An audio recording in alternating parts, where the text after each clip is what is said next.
Assalamualaikum warahmatullahi wabarakatuh, teman-teman. Saya mau mereview pembahasan live IG saya tentang mengubah iri jadi motivasi. Nah, tadi saya udah sempat ada kendala untuk upload live IG, jadi videonya tidak bisa di-upload.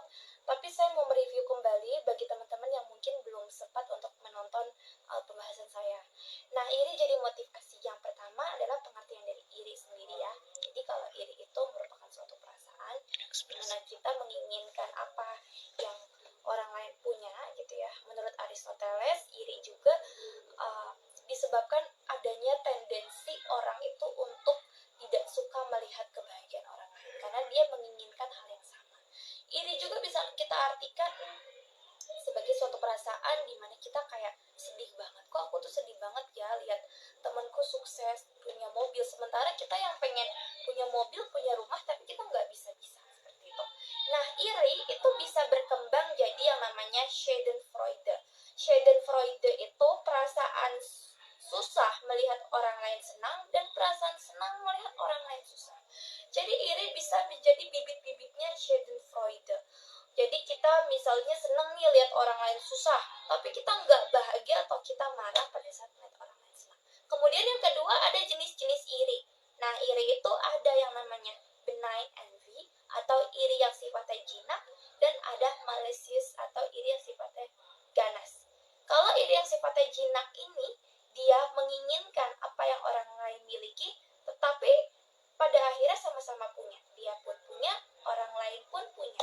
Jadi tidak ada suatu hal ataupun niat di mana dia pengen jatuhin orang yang dia irikan, tapi dia lebih saya pengen ini jadi motivasi gitu. Itu yang namanya iri sifatnya jinak.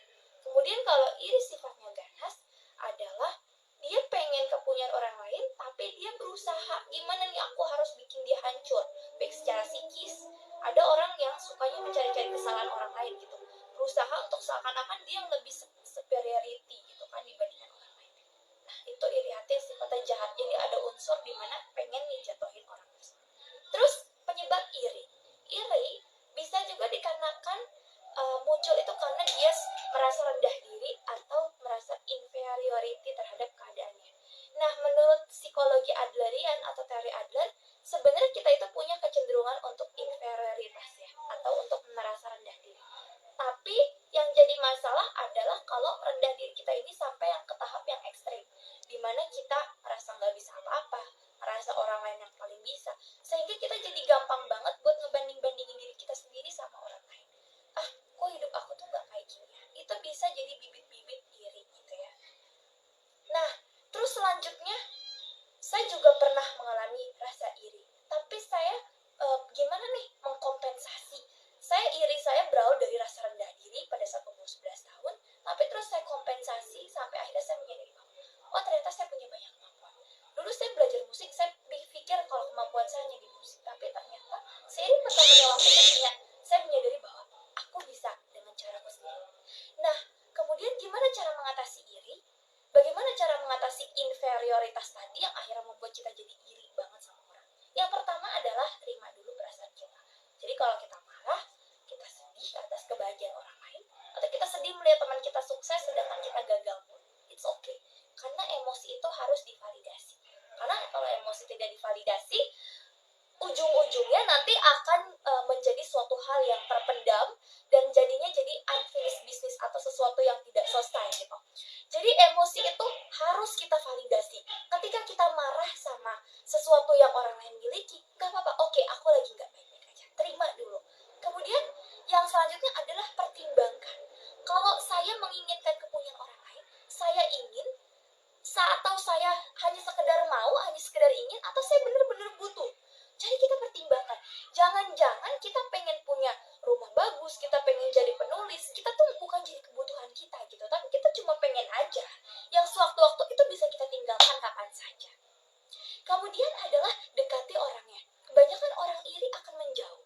Padahal banyak orang iri yang pengen loh melihat sukses, pengen menjadi seperti orang yang dia irikan misalnya. Maka itu dekati orangnya supaya kita bisa ambil pelajarannya. Kemudian yang selanjutnya adalah berhenti mengasihani diri sendiri. Iri akan diperparah kalau kita sering mengasihani diri sendiri. Kasihan banget ya diriku tuh paling beranak. Selanjutnya adalah fokus terhadap kelebihan kita.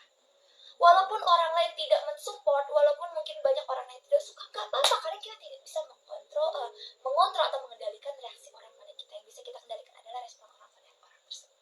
Jadi yang kita bisa kendalikan adalah respon kita. Bagaimana cara menghadapinya?